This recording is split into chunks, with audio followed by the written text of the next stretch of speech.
कुछ लोग मुगल प्रेम में इतने अंधे हो गए कि वो छत्रपति शिवाजी महाराज को अकबर और औरंगजेब जैसा बताने लगे। आप यह भी देखिए कि कुछ लोग इतिहास का हवाला देकर महान मुगल वाला चैप्टर हटाने का विरोध कर रहे हैं। इन लोगों का तर्क है कि इतिहास में छेड़खानी की जा रही है। मोदी सरकार इतिहास को बदलने की कोशिश कर रही है, लेकिन भारत का इतिहास किस तरह से लिखा गया था यह किसी से छुपा नहीं है। ब्रिटिश इतिहासकार सर फ्रेडरिक वाइट, जो 1920 से 1925 तक भारत की पहली केंद्रीय विधानसभा के पहले अध्यक्ष थे, उन्होंने भारत के इतिहास के बारे में क्या कहा था आपको पता है? सुनिए। उन्होंने कहा था कि ज्यादातर भारतीय इतिहास या तो ब्रिटिश शासन को सही ठहराने के नजरिए से लिखा गया है या फिर उसमें कुछ खास लोगों की शान में कसीदे पड़े गए। यानी ब्रिटिश इतिहासकार खुद मानते थे कि भारत का इतिहास कैसे तोड़ मरोड़ के पेश किया गया है, और जब उस इतिहास में सुधार करने की कोशिश होती है तो हंगामा कर रहे हैं लोग। इसी तरह से प्रसिद्ध ब्रिटिश इतिहासकार एडवर्ड थॉमसन ने भारत के इतिहास पर कहा था कि हमारे यानी ब्रिटिश इतिहासकारों ने भारतीय इतिहास को एक खास दृष्टिकोण प्रदान किया है। उस दृष्टिकोण को बदलने के लिए साहसपूर्ण और सशक्त समीक्षा शक्ति की अपेक्षा है, जो भारतीय इतिहासकार अभी बहुत समय तक नहीं दे पाए। यानी उन्होंने कहा कि भाई जो ब्रिटिश कर रहे हैं इतिहास से छेड़छाड़, उसके लिए कलेजा लगेगा बदलने के लिए।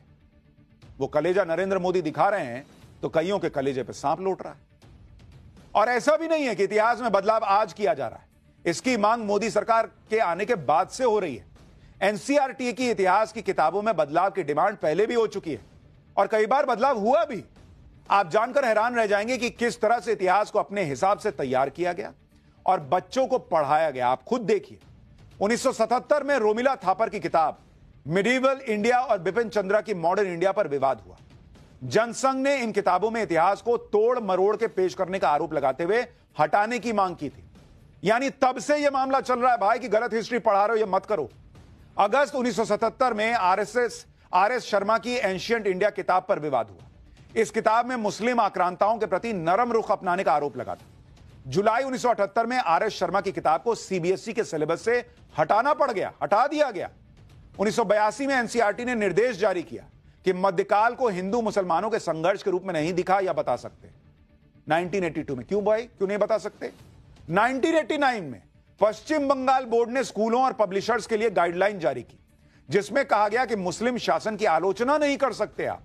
मुस्लिम शासकों ने मंदिरों को तोड़ा, इसका जिक्र नहीं किया जाना चाहिए। जबरन इस्लाम कबूल करवाने के उल्लेख को नजरअंदाज कर दीजिए। यह पश्चिम बंगाल बोर्ड का निर्देश आया 1989 में बॉस। क्यों आप कह रहे हैं? हिस्ट्री क्या है? फैक्ट्स है ना बॉस। आप क्यों कह रहे हैं कि मत बताओ कि यह सब किया मुसलमानों ने या मुगलों ने? क्यों छुपाना चाहते थे आप उसको छुपा रहे हैं, और आज जब सारे फैक्ट रखे जा रहे हैं कि तुम ये भी पढ़ो, तो आप कह रहे हैं बॉस कि ये गलत हो रहा है। और ये सब इसलिए हो रहा था जिसमें अपने खास समर्थकों या वोट बैंक को साधा जा सके। जब मुगलों की क्रूरता और अत्याचार को नजरअंदाज करने के सरकारी निर्देश आते थे तो आप अंदाजा लगा सकते हैं कि किस तरह से मुगलों का महिमा मंडन किया गया। और इसलिए मुगलों की बेरहमी और जुल्मों पर इतिहासकार की कलम नहीं चलती थी। जिस अकबर को अकबर द ग्रेट, सेक्युलर, सभी धर्मों को मानने वाला बताया गया, उसकी महानता के किस्से आप सुनेंगे तो दंग रह जाएंगे कि बॉस हमको कौन सा ही इतिहास पढ़ाया गया आज तक। आपको बताता हूं कि अकबर कितना महान था। 1568 में अकबर ने चित्तौड़गढ़ किले पर हमला किया। अकबर किसी भी कीमत पर राजपूतों से चित्तौड़गढ़ का किला जीतना चाहता था। अकबर की सेना ने किले की घेराबंदी कर दी। 5 महीने की जंग के बाद अकबर ने चित्तौड़गढ़ के किले को जीत लिया। जीत के बाद ही कथित तौर पर अकबर ने 30,000 नागरिकों के नरसंहार का आदेश दिया। इसमें ज्यादातर गैर लड़ाके थे। मुगलों से बचने के लिए कई महिलाओं ने जौहर की आग में कूदकर अपनी जान दी। मुगलों ने कई बच्चों तक को गुलाम बना लिया। अकबर की सेना ने कई हिंदू और जैन मंदिरों को खंडित किया। आप सोचिए बॉस, और हमें बताया जा रहा अकबर द ग्रेट। एनसीईआरटी की किताबों में मुगलों को महान बताया गया। कई इतिहासकारों के मुगल प्रेम से भरी किताबें एनसीईआरटी के सिलेबस में होती थी, जिनमें बताया गया था कि मुगलों ने मंदिरों का निर्माण कराया, और यह किस आधार पर लिखा जा रहा था यह खुद एनसीईआरटी को नहीं पता था। 2020 में एक आरटीआई लगाकर एनसीईआरटी की किताब में मुगलों के मंदिर बनाने के इतिहास का सोर्स पूछा गया कि बॉस आप कहां से लिखे बताइए। इस पर एनसीईआरटी ने आरटीआई का जवाब क्या दिया आपको पता है? कि उनके पास जानकारी ही नहीं है कि किताब में किस आधार पर लिखा है कि मुगलों ने मंदिर बनवाए थे। यह आरटीआई में एनसीईआरटी जवाब दे रहा, तो कैसे छाप दिए बॉस? कई इतिहासकारों ने मुगलों के दौर और आम जनता पर हो रहे जुल्मों के बारे में लिखा है।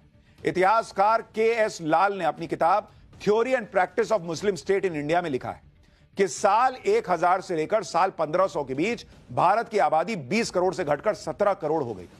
मुगलों के अत्याचार, आम लोगों की हत्या, लोगों के पलायन की वजह से 3 करोड़ आबादी उस समय कम हो गई। 3 करोड़। अमेरिकन इतिहासकार विल डुरंट ने मुगलों के शासन को इतिहास की सबसे खूनी घटना तक बताया। यानी भारत समेत दुनिया के इतिहासकार मानते हैं कि मुगलों का दौर क्रूरता, बर्बरता और खूनी घटनाओं से भरा हुआ था। के.एस. लाल, के शेषाद्री समेत कई इतिहासकारों ने वामपंथी इतिहासकारों पर आरोप लगाया और कहा कि वामपंथी इतिहासकारों ने मुस्लिम शासकों के अत्याचारों को नजरअंदाज किया है। जिन मुगलों को महान उदार बताया गया, लेकिन मुगल काल में जनता की क्या हालत थी वो नहीं बताया। मुगल तो अपनी ही जनता के साथ जानवरों जैसा बर्ताव करते थे। और ये बातें ईस्ट इंडिया कंपनी में काम करने वाले कर्मचारी फ्रांसिस्को पेल्सार्ट ने लिखी है। फ्रांसिस्को पेल्सार्ट ने 1621 से 1627 तक आगरा के वेयरहाउस में काम किया था और उसने लिखा कि मुगल काल में जो लोग टैक्स नहीं दे पाते थे उनको बुरी तरह मारा जाता था। उनकी पत्नियों और बच्चों को मुगल गुलाम बना लिया करते थे। इसी तरह से फ्रेंच ट्रैवलर फ्रैंकोइस बर्नियो ने लिखा है कि मुगलों के अत्याचार से लोग मर जाते थे।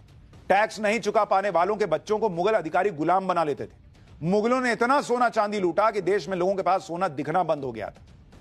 इतना लोग लिख के गए कि मुगल कितने क्रूर थे। पढ़ाया क्या? अरे मुगल नहीं पढ़े तो क्या पढ़े।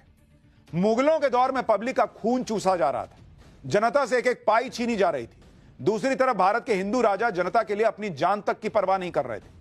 आप खुद देखिए, मुगलों के साथ युद्ध के दौरान महाराणा प्रताप ने कई मुश्किलों का सामना किया।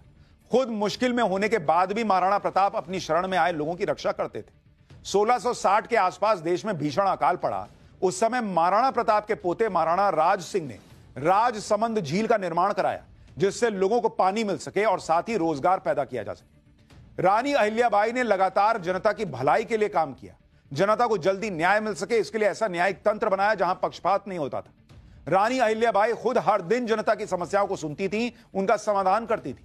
रानी अहिल्याबाई ने गरीबों, विधवा महिलाओं, बेसहारा बच्चों के लिए कई योजनाएं शुरू की थी। इनमें से कितनों के बारे में आपके बच्चों को पता है? पूछिए जरा जाके बच्चे से कि रानी अहिल्याबाई के बारे में पता है तुमको? लेकिन इस तरह की चीजें पढ़ाई गई। और भाई, आप मुगलों से भारत के मुसलमान को क्यों जोड़ देते हो? क्यों आप सोचते हो कि आप मुगलों का सच नहीं बताओगे तो भारत का मुसलमान खुश होगा? क्यों आप सोचते हो कि भारत का सही इतिहास बताओगे तो आपका वोट बैंक छिटक जाएगा? सच बताओ। जो अब शुरू हो रहा है पाठशाला में, तो हमने इसमें से भाई चोल राजाओं का चैप्टर बताया, छत्रपति शिवाजी महाराज का पूरा इतिहास बताया, संभाजी महाराज के बारे में बताया, कितनों के बारे में हमने बताया। लेकिन पढ़ाओ बच्चों को भाई, सच तो पढ़ाओ। लेकिन यह नया भारत, यहां सच भी बताया जाता है और जो लोग भारत के खिलाफ एजेंडा चलाते हैं उनका इलाज भी किया जाता है।